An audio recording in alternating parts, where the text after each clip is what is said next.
안녕하세요, 여러분. 오늘 전해드릴 사연은 제 인생에서 가장 뜨거웠던 순간, 그리고 가장 부끄러웠던 순간에 대한 이야기입니다. 지금 제 이야기를 이렇게 말하는 것도 떨립니다만, 혹시 저와 비슷한 상황에 계신 분들께 조금이나마 위로가 되었으면 하는 마음으로 용기를 내봅니다. 제 이름은 서진이라고 합니다. 올해 36이 되었고, 지금은 결혼해서 행복하게 살고 있습니다. 하지만 그 행복에 이르기까지의 과정이 순탄하지만은 않았습니다. 오히려 제 인생에서 가장 치욕스러운 순간을 겪어야 했고, 동시에 가장 값진 깨달음을 얻은 시간이기도 했습니다. 제가 재원 씨를 처음 만난 건 3년 전 가을이었습니다. 아버지 회사에서 일하는 한 직원이었죠. 저는 그때 미국에서 돌아온 지 얼마 되지 않아서 아버지 회사 업무를 배우며 적응하고 있던 시기였습니다. 사무실에서 서류를 검토하던 중 현장에서 올라온 보고서에 특별히 눈에 띄는 내용이 있었습니다. 안전관리에 대한 세심한 제안들이었는데 단순히 형식적인 보고가 아니라 진심으로 현장 인부들의 안전을 걱정하는 마음이 느껴졌습니다. 그 보고서를 작성한 사람이 재원 씨였습니다. 호기심이 생겨 현장을 방문했을 때 처음 그 분을 만났습니다. 키가 크고 어깨가 넓은 전형적인 현장 기술자의 모습이었습니다. 땀에 젖은 작업복을 입고 있었고 손에는 흙과 시멘트, 가루가 묻어 있었습니다. 하지만 그분의 눈빛만큼은 어떤 대학 교수보다도 맑고 진지했습니다. 처음에는 업무적인 대화만 나누었습니다. 현장 안전관리에 대한 이야기, 작업 효율성에 대한 논의들이었죠.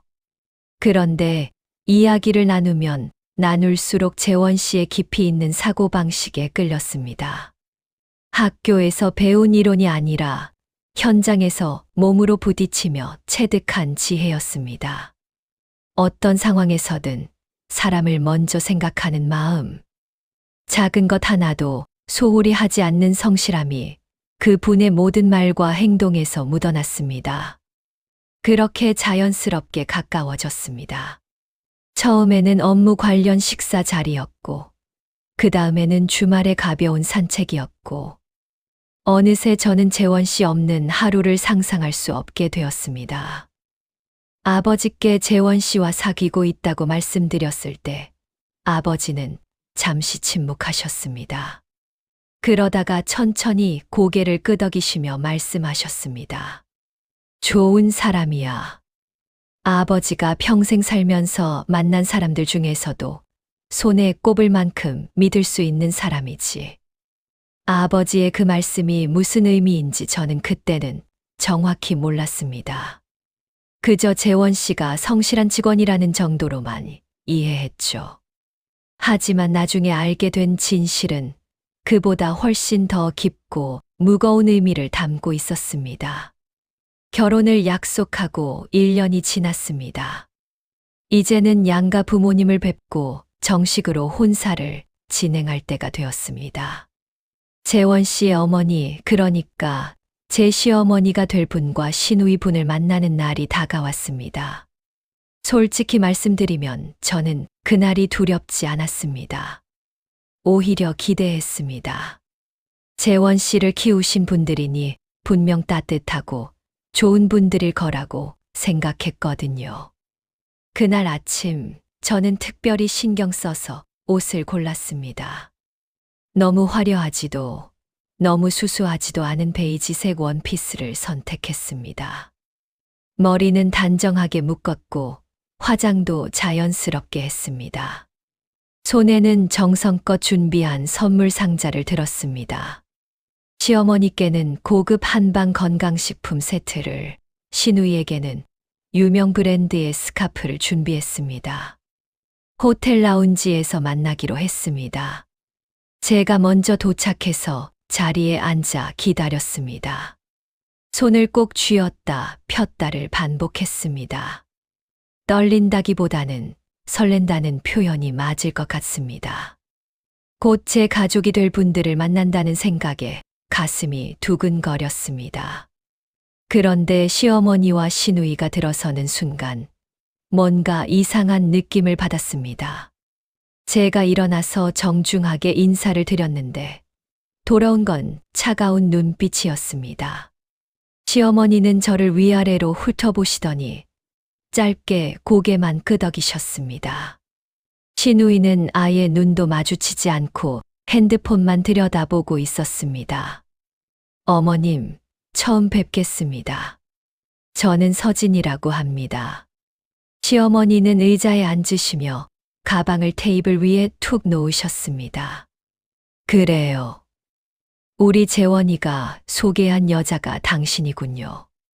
그 말투에서 이미 무언가 잘못되어 가고 있다는 걸 느꼈습니다. 하지만 저는 최대한 밝은 표정을 유지하려 애썼습니다. 준비한 선물을 드렸습니다. 정성은 부족하지만 작은 선물 준비했습니다. 받아주세요. 시어머니는 선물 상자를 힐끗 보시더니 시누이에게 밀어버리셨습니다. 시누야, 내가 받아. 엄마는 이런 거 별로 안 좋아해. 신우라는 이름의 시누이는 그제야 핸드폰에서 눈을 떼고 선물 상자를 집어들었습니다. 그리고는 포장도 뜯지 않고 자기 가방에 넣어버렸습니다. 감사하다는 말 한마디 없이요. 자리에 앉았습니다. 커피를 주문하고 어색한 침묵이 흘렀습니다. 제가 먼저 말을 꺼냈습니다.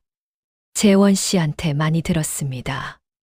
어머님께서 혼자서 재원 씨랑 신우 씨를 키우시느라 정말 고생 많으셨다고요. 시어머니의 얼굴이 약간 굳어지는 게 보였습니다.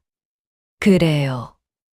남편 없이 혼자 두 자식 키운다는 게 얼마나 힘든지 당신은 모를 거예요. 당신네 집은 부자니까. 그 말에 뭐라고 대답해야 할지 몰라 그저 어정쩡하게 웃었습니다. 그런데 서진 씨, 학교는 어디 나왔어요? 시누이가 갑자기 물었습니다. 그 질문에 제 심장이 철렁 내려앉았습니다. 사실 저는 재원 씨 가족들에게 제 학력에 대해 자세히 말한 적이 없었습니다. 재원 씨도 그 부분에 대해서는 별로 중요하게 생각하지 않았고, 저 역시 굳이 먼저 꺼낼 필요를 느끼지 못했습니다. 고등학교 졸업하고 바로 일 시작했습니다. 사실이었습니다. 저는 고등학교를 졸업한 후 바로 미국으로 건너가 대학에 진학했으니까요. 한국에서 대학을 다닌 적은 없었습니다. 하지만 제 대답은 의도적으로 애매하게 한 것이었습니다. 그들의 반응이 궁금했거든요. 시누이의 얼굴에 비웃음이 번졌습니다. 어머, 고졸이세요? 우리 오빠는 고졸이랑 결혼하려고 하네. 오빠도 고졸이니까 잘 어울리긴 하겠다. 그 말을 듣는 순간 얼굴이 화끈거렸습니다. 학력으로 사람을 판단하는 건 시대에 뒤떨어진 생각이라고 여겼지만 막상 그런 말을 직접 들으니 자존심이 상했습니다. 하지만 더 충격적인 건 그 다음이었습니다. 시어머니가 찬찬히 저를 쳐다보시더니 말씀하셨습니다. 뭐 집안이 좋으니까 학교는 중요하지 않을 수도 있지. 근데 고졸로 우리 재원이를 만나서 결혼한다는 게 좀 그렇네.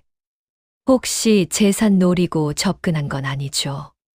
그 순간 제 머릿속이 하얘졌습니다. 지금 이 사람이 뭐라고 한 거지? 제가 재원 씨 재산을 노렸다고. 오히려 저희 집이 재원 씨네보다 형편이 나은데. 저는 참으려고 했습니다. 이분이 시어머니가 될 분이니까 처음 만나는 자리에서 분위기를 망치고 싶지 않았으니까요.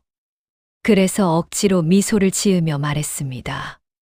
재원 씨를 사랑해서 만나는 겁니다. 재산 같은 건 생각해 본 적 없습니다. 시누이가 킥킥거리며 웃었습니다. 사랑, 세상에 사랑만 믿고 사는 사람도 있네. 언니, 요즘 세상에 사랑만으로 되는 게 어디 있어요? 현실적으로 생각해야지. 시어머니가 거들었습니다. 그러니까 말이에요. 우리 재원이가 워낙 착하고 순진해서 여자 보는 눈이 없어요. 고졸 여자가 재벌집 딸 행세하면서 우리 아들한테 접근했으니 우리가 걱정될 수밖에 없잖아요. 재벌집 딸 행세, 저는 그런 적 한 번도 없었습니다. 그저 있는 그대로의 저를 보여줬을 뿐입니다. 제 손은 떨리기 시작했습니다. 화가 났지만 동시에 억울했습니다. 어머님, 오해가 있으신 것 같습니다. 저는 재원 씨를 진심으로 사랑합니다. 학력이나 재산 같은 건 중요하지 않다고 생각합니다. 신우이가 비꼬듯 말했습니다.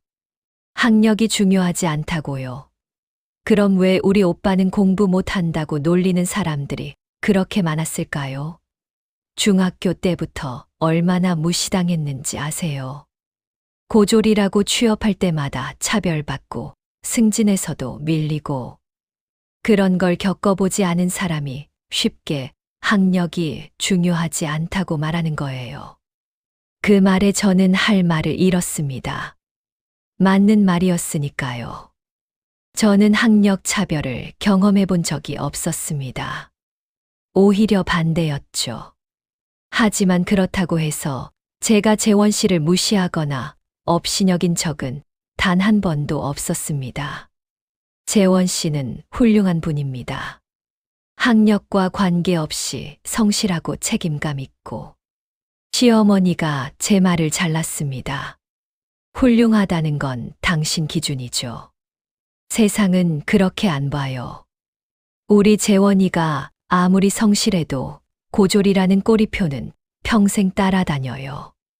그런데 당신마저 고졸이면 우리 손주들은 어떻게 돼요? 할머니도 고졸, 엄마도 고졸. 그럼 애들도 공부 안 하겠다고 하면 어쩌려고, 그래요? 손주 이야기까지 나오자 저는 정말 기가 막혔습니다. 아직 결혼도 안 했는데 벌써 태어나지도 않은 아이들 교육 문제까지 들먹이다니요. 신우이가 한술 더 떴습니다. 엄마 말이 맞아요. 오빠 친구들 부인들은 다 최소 대졸이에요. 심지어 석사, 박사도 있고. 근데 우리 오빠만 고졸 부인 데리고 다니면 얼마나 창피하겠어요. 모임 나갈 때마다 무시당할 거 뻔해요. 창피하다는 그 말이 제 가슴에 비수처럼 꽂혔습니다. 제가 재원 씨한테 창피한 존재라는 거였습니다. 학벌이 없어서, 대학 졸업장이 없어서 창피한 사람이라는 거였습니다. 저는 조용히 가방을 열었습니다. 사실 이 만남을 준비하면서 혹시 모를 상황에 대비해 한 가지를 가져왔습니다. 재원 씨는 제 학력에 대해 전혀 신경 쓰지 않았고, 저도 굳이 내세울 필요를 느끼지 못했습니다. 하지만 오늘 같은 날을 대비해서 가방 안쪽 주머니에 넣어뒀습니다.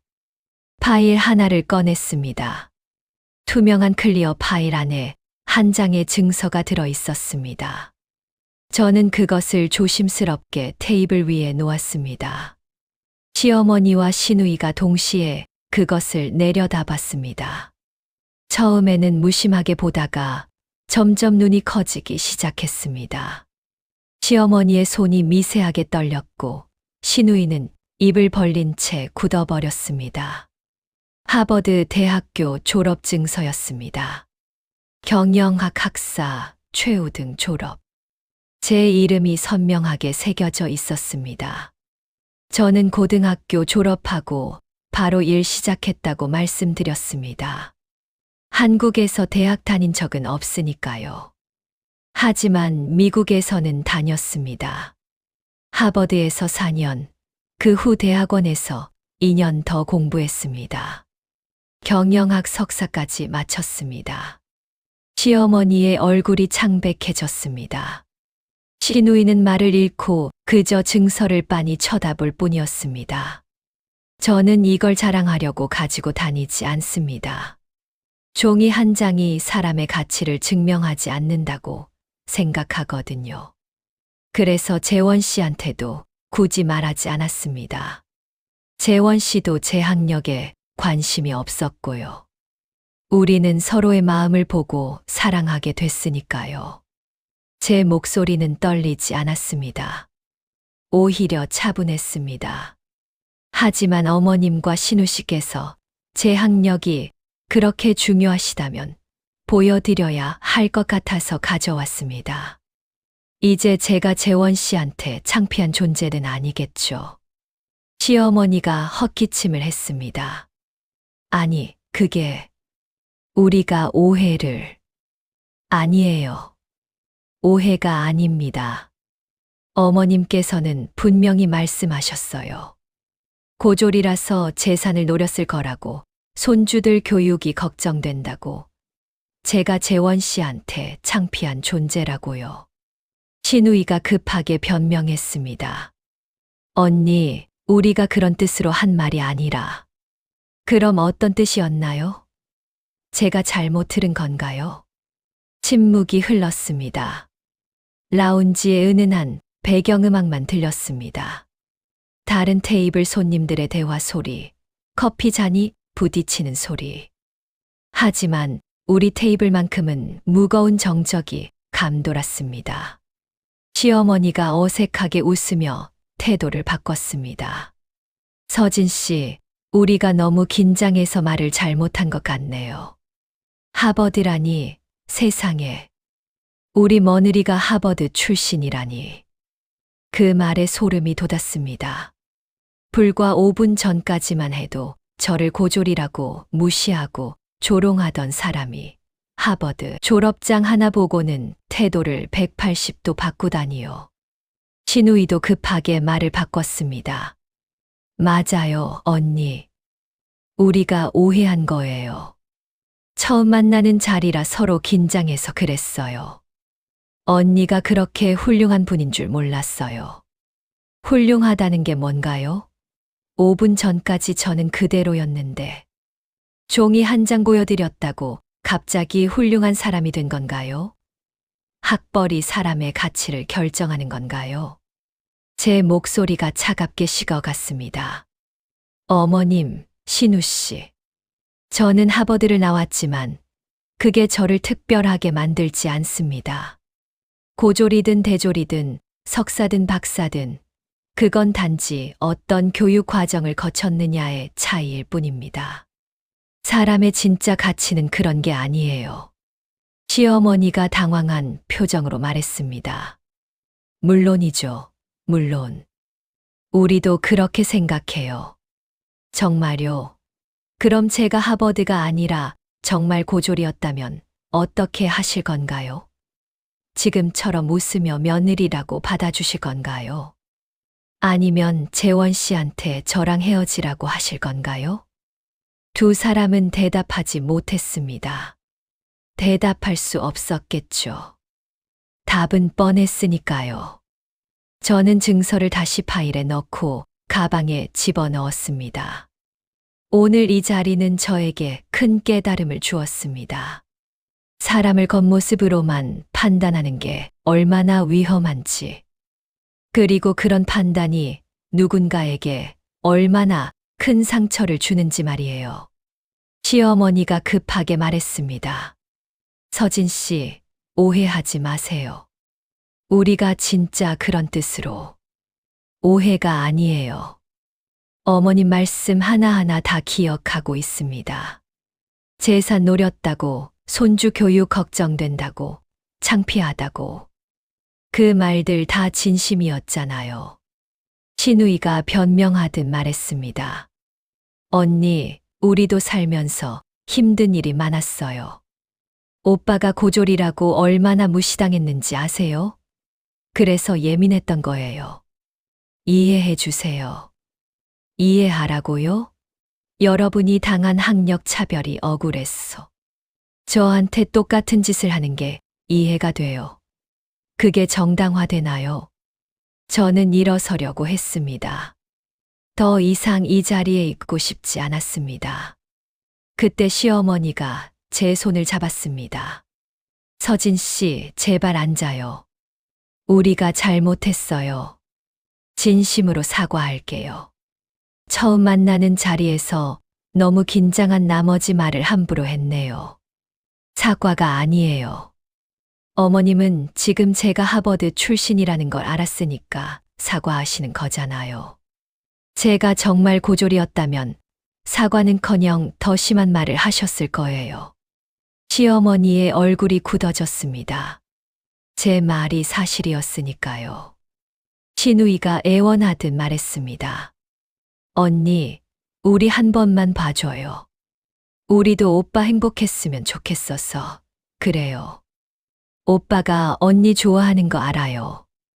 그래서 우리도 언니 마음에 들고 싶었는데 방법을 잘못 선택한 거예요.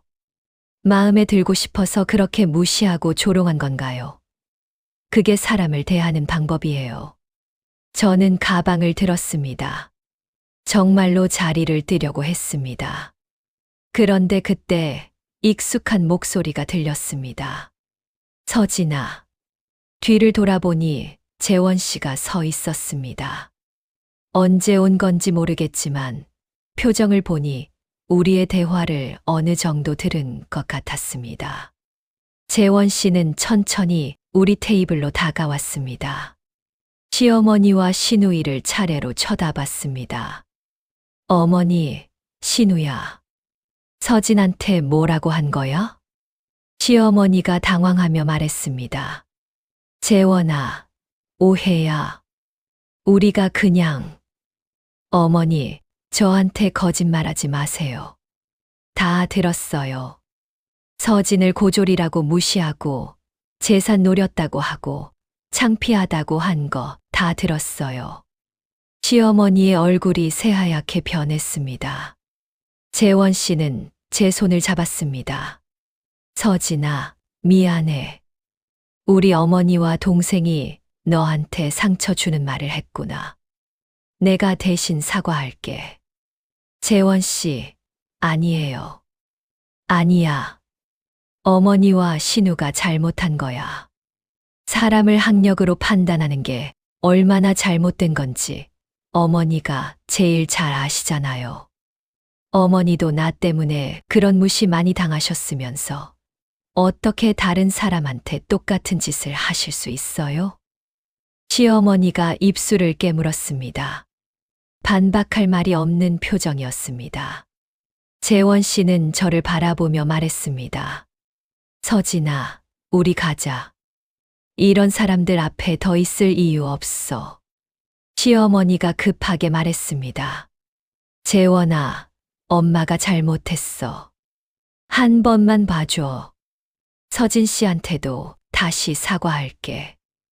어머니, 사과는 진심으로 잘못을 깨달았을 때 하는 거예요. 지금 어머니는 서진이 하버드 출신이라는 걸 알았으니까 태도를 바꾸신 거잖아요. 그게 진짜 사과예요? 신우이가 울먹이며 말했습니다. 오빠, 우리가 정말 잘못했어. 다시는 안 그럴게. 신우야, 너도 똑같아. 학벌로 사람 판단하지 말라고 내가 몇 번을 말했어. 그런데 정작 너희가 그러면 어떡해? 재원 씨는 제 손을 더 꽉 잡았습니다. 어머니, 신우야. 나는 서진이랑 결혼할 거야. 여러분이 반대하든 찬성하든 상관없어.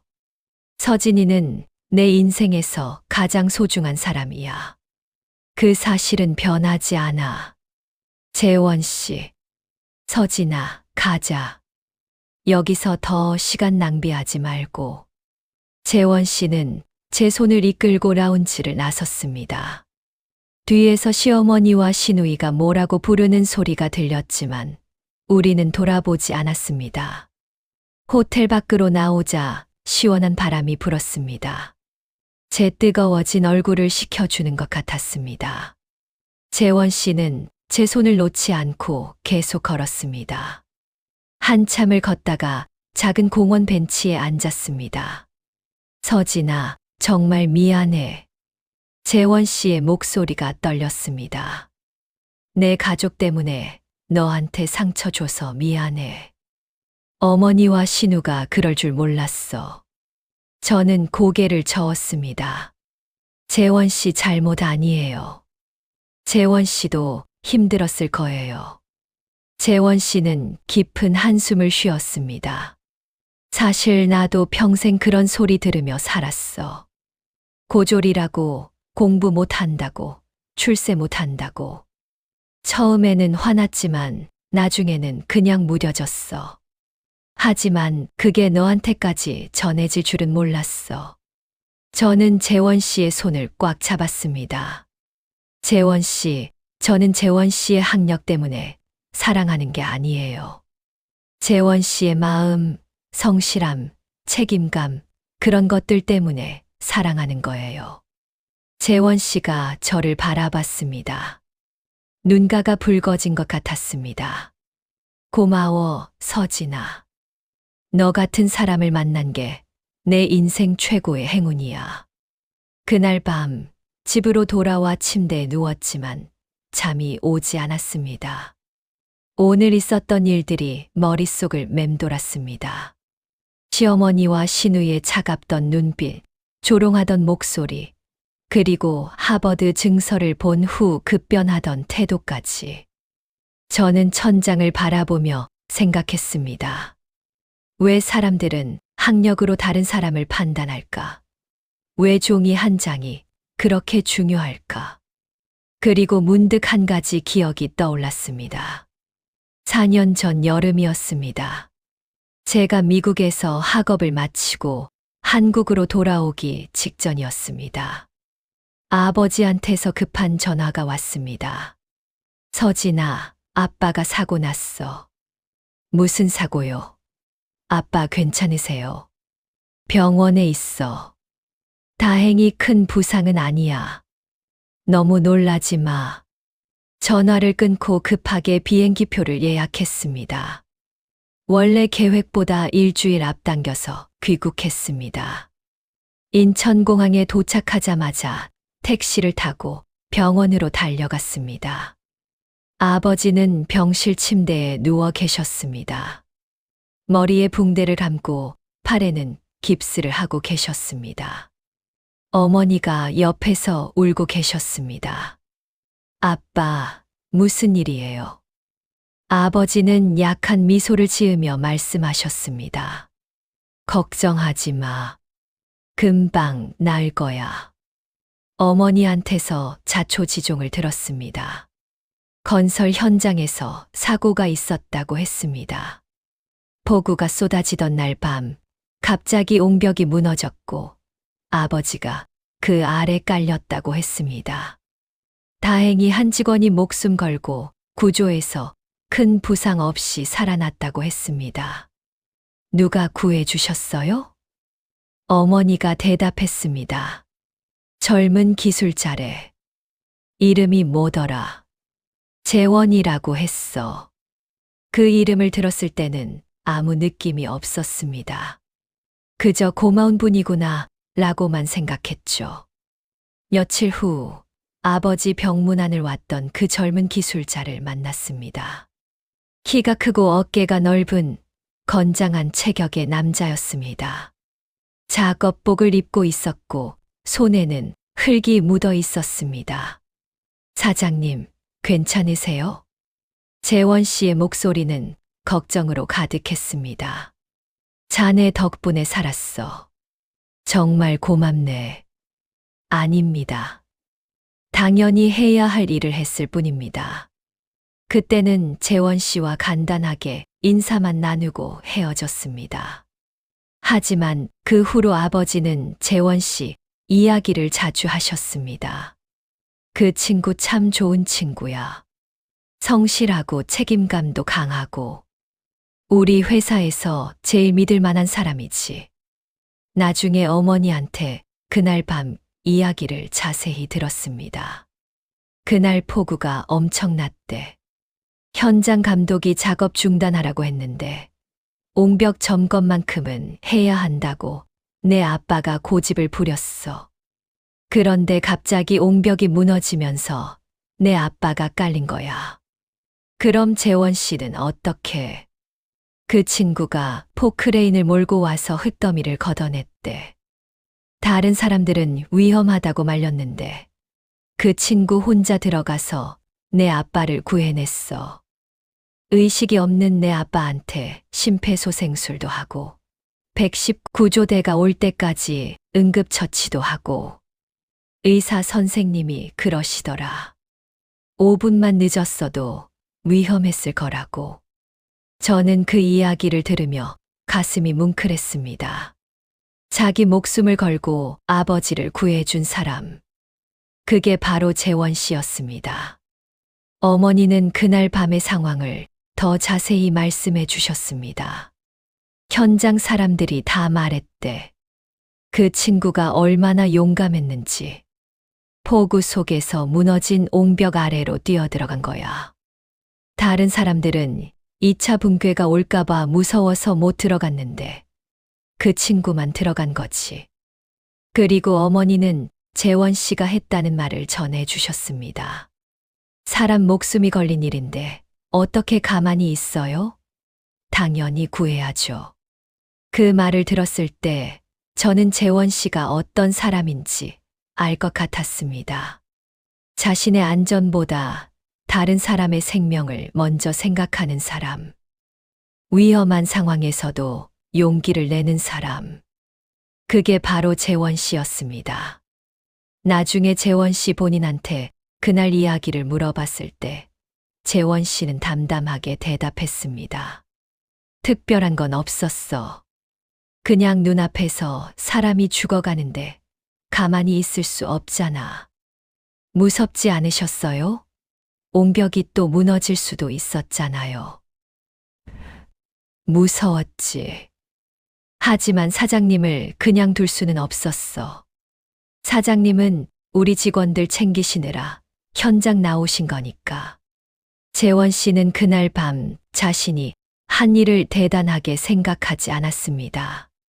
그저 당연한 일을 했을 뿐이라고 했습니다. 하지만 그 당연함이 얼마나 귀한 건지 저는 알고 있었습니다. 아버지를 구한 후에도 재원 씨는 어떤 보상도 요구하지 않았습니다. 승진도 포상금도 언론 인터뷰도 모두 거절했습니다. 제가 한 일을 떠벌리고 싶지 않아요. 그냥 조용히 일하고 싶어요. 그런 재원 씨의 모습에 저는 점점 끌렸습니다. 겉으로 드러내지 않지만 깊은 내면의 힘을 가진 사람. 화려한 학벌이나 경력은 없지만 진짜 중요한 순간에 올바른 선택을 할 수 있는 사람. 그게 재원 씨였습니다. 재원 씨와 가까워지면서 그분의 과거에 대해서도 알게 되었습니다. 어느 날 저녁 회사 근처 조용한 식당에서 식사를 하다가 재원 씨가 자신의 이야기를 꺼냈습니다. 서진아, 내가 왜 대학을 안 갔는지 궁금하지 않아. 저는 사실 궁금했지만 먼저 묻기가 조심스러웠습니다. 혹시 상처가 될까 봐요. 말씀하고 싶으실 때 말씀하세요. 저는 재원 씨가 어떤 학교를 나왔든 상관없어요. 재원 씨는 쓴웃음을 지었습니다. 고마워. 근데 한 번쯤은 말해야 할 것 같아. 우리가 결혼할 거라면. 재원 씨는 천천히 이야기를 시작했습니다. 내가 고등학교 2학년 때였어. 아버지 회사가 부도났어. 하루아침에 모든 게 무너졌지. 집도 넘어갔고 아버지는 술만 드시고 어머니는 식당에서 일하시고 신우는 아직 중학생이었어. 재원 씨의 목소리가 낮아졌습니다. 그때 나는 선택해야 했어.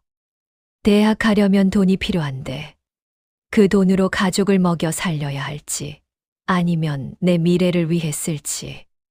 결국 나는 가족을 택했어. 그래서 고등학교 졸업하고 바로 건설 현장에서 일하기 시작한 거예요. 응. 처음에는 막노동이었어. 자재 나르고 청소하고 자비라고. 손이 부르트고 허리가 아팠지만 가족을 위해서라면 참을 수 있었어. 그런데 어떻게 기술자가 되신 거예요? 일하면서 배웠어. 숙련 기술자들 옆에서 보고 따라하고. 퇴근하고 나서는 도서관 가서 건축 관련 책 읽고 인터넷으로 강의 찾아 듣고 자격증도 혼자 공부해서 땄어. 저는 재원 씨의 이야기를 들으며 눈시울이 뜨거워졌습니다.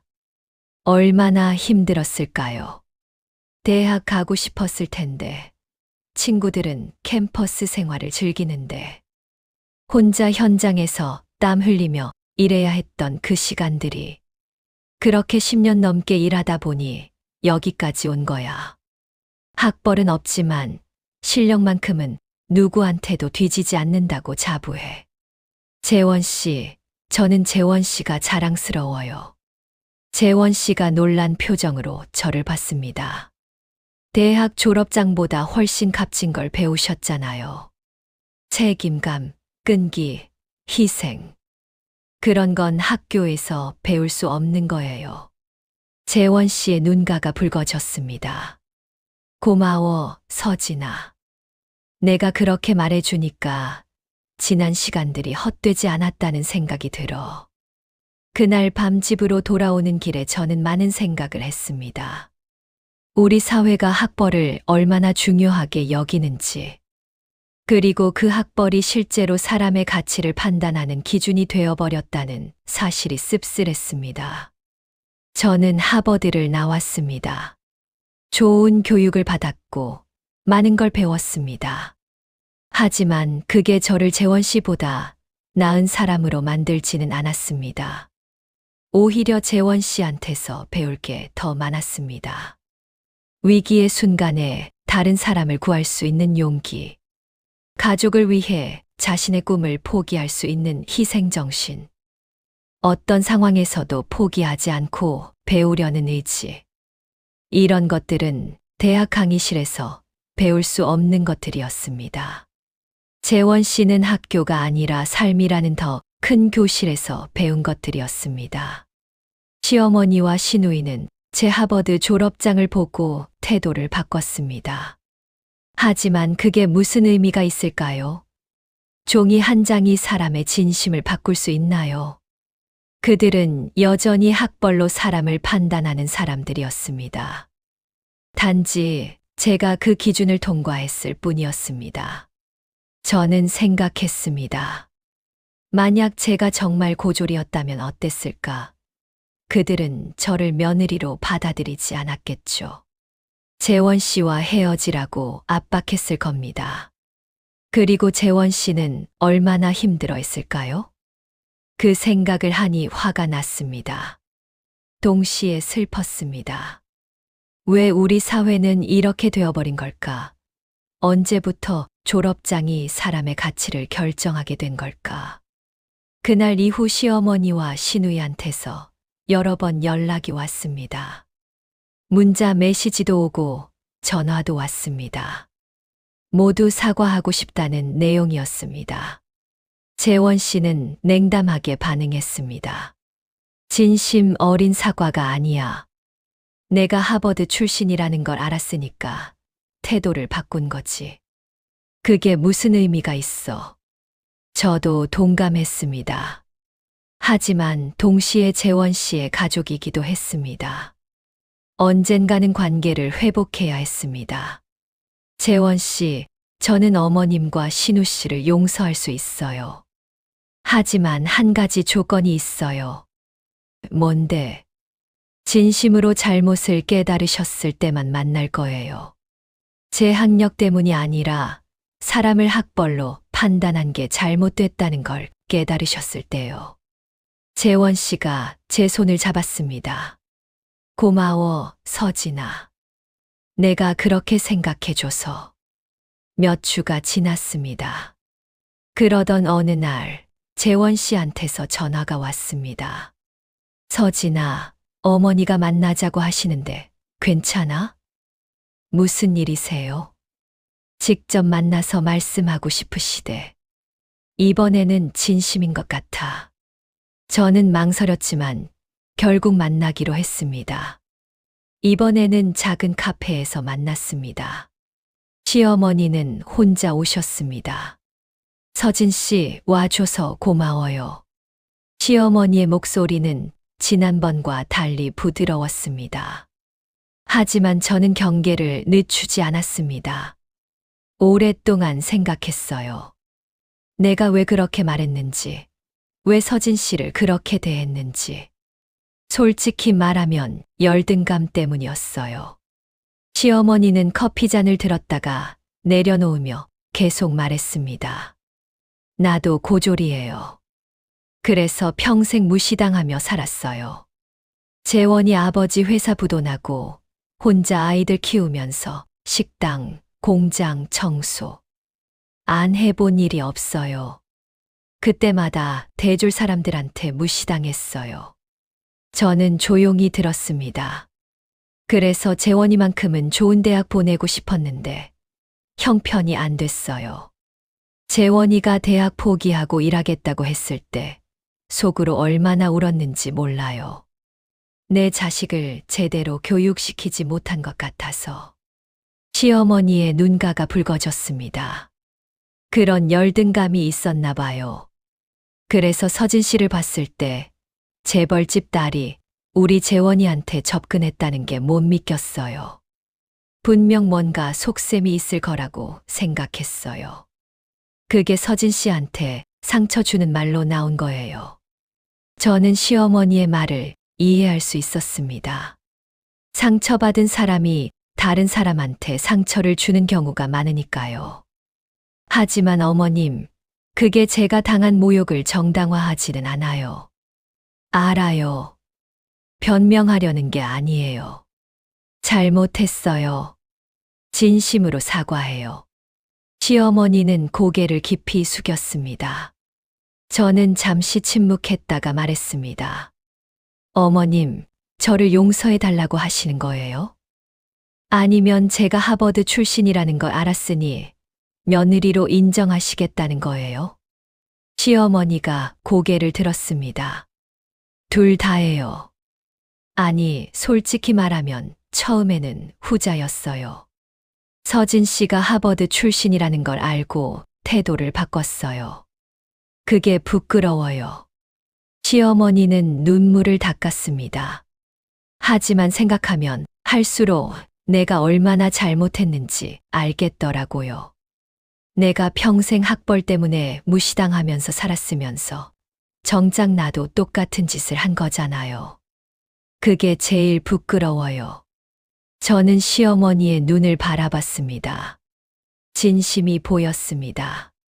어머님, 저는 어머님을 용서하고 싶어요.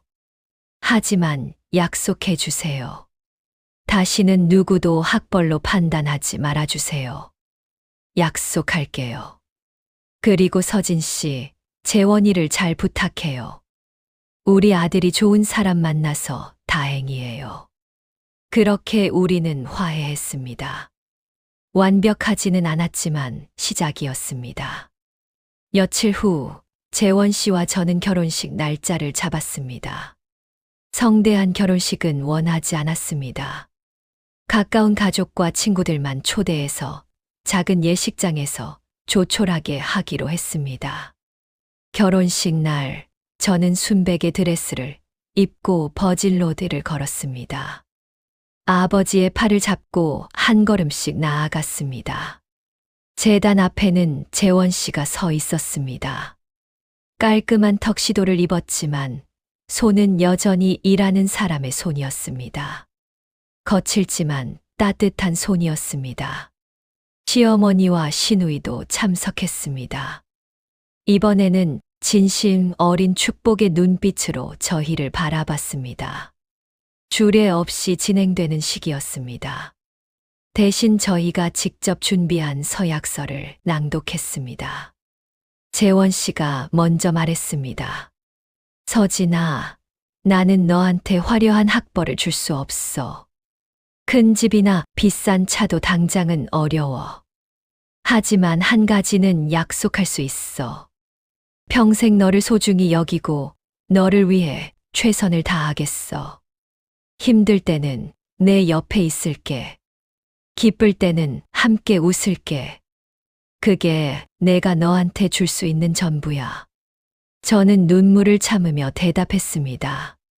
재원 씨, 저는 재원 씨한테서 인생에서 가장 중요한 걸 배웠어요. 진짜 가치는 졸업장이 아니라 그 사람의 마음에 있다는 것. 위기의 순간에 보여주는 용기, 가족을 위한 희생, 끝까지 포기하지 않는 의지. 그게 진짜 훌륭함이라는 것. 재원 씨는 저한테 그걸 가르쳐 줬어요. 평생 감사하며 살게요. 우리는 서로를 바라보며 반지를 교환했습니다. 박수 소리가 예식장을 가득 채웠습니다. 이제 결혼한 지 이제 2년이 되었습니다. 그동안 많은 일이 있었습니다. 시어머니와 시누이와의 관계도 많이 좋아졌고, 저희 부부는 작지만 따뜻한 보금자리를 꾸렸습니다. 지금 저는 아버지 회사에서 일하면서 동시에 한 가지 프로젝트를 진행하고 있습니다. 학벌이나 배경 때문에 차별받는 사람들을 위한 멘토링 프로그램입니다. 고졸이든 대졸이든 명문대든 그렇지 않든 모두가 자신의 가치를 인정받을 수 있도록 돕는 일입니다. 이 프로그램을 만들게 된 계기는 제 경험 때문입니다. 저는 하버드를 나왔지만 그게 저를 특별하게 만들지 않았습니다. 오히려 고졸인 제 남편한테서 더 많은 걸 배웠습니다. 사람의 가치는 어떤 학교를 나왔느냐로 결정되지 않습니다. 그 사람이 어떤 선택을 하느냐, 어떻게 살아가느냐로 결정됩니다. 재원 씨는 대학 졸업장은 없지만 제 아버지의 생명을 구했습니다. 가족을 위해 자신의 꿈을 포기했습니다. 어떤 상황에서도 성실하게 일했습니다. 그게 진짜 훌륭함 아닌가요? 저는 이제 시어머니와 시누이를 이해합니다. 그분들도 학벌 때문에 평생 상처받으며 사셨으니까요. 그 상처가 저한테 향했던 것뿐입니다. 하지만 이제는 그분들도 변하셨습니다. 사람을 학벌로 판단하지 않으시려고 노력하십니다. 여러분께 말씀드리고 싶습니다. 혹시 학벌 때문에 무시당하고 계신가요? 졸업장이 없어서 주눅 들어 계신가요? 그럴 필요 없습니다. 여러분의 가치는 종이 한 장이 결정하는 게 아닙니다. 반대로 높은 학벌을 가지신 분들께도 부탁드립니다. 졸업장이 있다고 해서 다른 사람보다 우월하다고 생각하지 마세요. 진짜 훌륭함은 다른 곳에 있습니다. 제 남편은 고졸입니다. 하지만 제 인생에서 만난 사람들 중 가장 훌륭한 사람입니다. 그게 제가 이 사연을 통해 전하고 싶은 메시지입니다. 학벌보다 사람입니다. 졸업장보다 마음입니다. 종이보다 행동입니다. 여러분, 오늘도 행복한 하루 보내세요. 그리고 기억하세요. 여러분은 충분히 가치 있는 사람입니다. 감사합니다.